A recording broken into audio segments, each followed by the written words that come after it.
Hello everyone, and welcome back to the garden here in very warm Manchester. 25 degrees at the moment. England are playing tonight. Right, this video is about the tools I use for working on bamboo.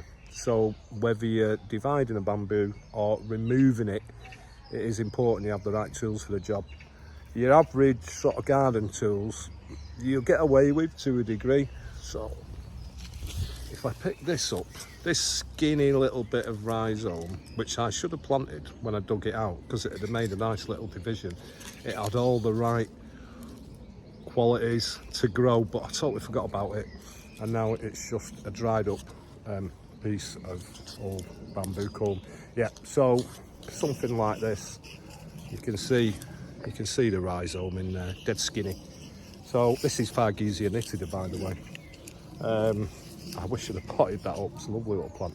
So yeah, dead easy to divide with what most people have knocking about, you know, like regular garden tools and stuff. Even then, you've got to be careful because you don't want the nice stainless, you don't like your best stainless steel spade with a snapped handle. But yeah, let's look at some of the options. Right, change of plan. This is Berinda papyrifera CS 1046. And the reason I'm looking at this is to compare against the Fargesia nitida rhizome I just showed you. You can't see the rhizome on this, but I've been hacking away at this plant. I've made loads of really good divisions from it, and this year the growth's been a lot better because it's really crowded compared to how this plant normally grows. Yeah, the culms are so close together, and the rhizome is quite thick. It's up to an inch thick in places. It really is thick. And where I said in the last section of this video that your average garden tools will get in and coat with Fargesia nitida, not a chance here. No chance whatsoever. Because I'm probably going to cut across here at some point after it's in a month or two. I'm going to divide it again later on in the year when the new culms have hardened off.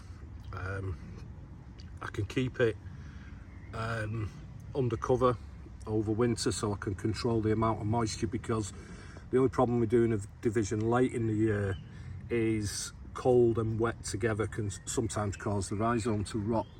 But fortunately I've got a greenhouse, so it's not so much about the cold because it's an unheated greenhouse. It's just about being able to control the moisture. But yeah, getting through this area here, so I can see there's a nice new culm there, but I can see there's a nice line through there, so I'm probably going to take this piece out, which I'll cut into a couple of pieces. I'm going to take a little bit out on the other side as well, and then I'm going to plant one of the divisions from this fairly close to it, but it has really picked up since I started to thin it out. There's still some old culms in there. I need to get a little saw in there and cut some of these out. Yeah, so compared to Fargesia nitida, yeah, it's a bit of a beast. And I'm looking further down the garden, and I've also got just down the fence there, right up against the fence, and I've got to deal with that. That's Fargesia robusta pingwu. And having dug at that a few times, I do know that is also an absolute beast. And these are Fargesias. Once you start looking at the bigger Phylostachys, yeah, your average garden tools, it just ain't gonna cut it. Everyone's got these stainless steel spades. If you look, every single one of these has got a nut and bolt.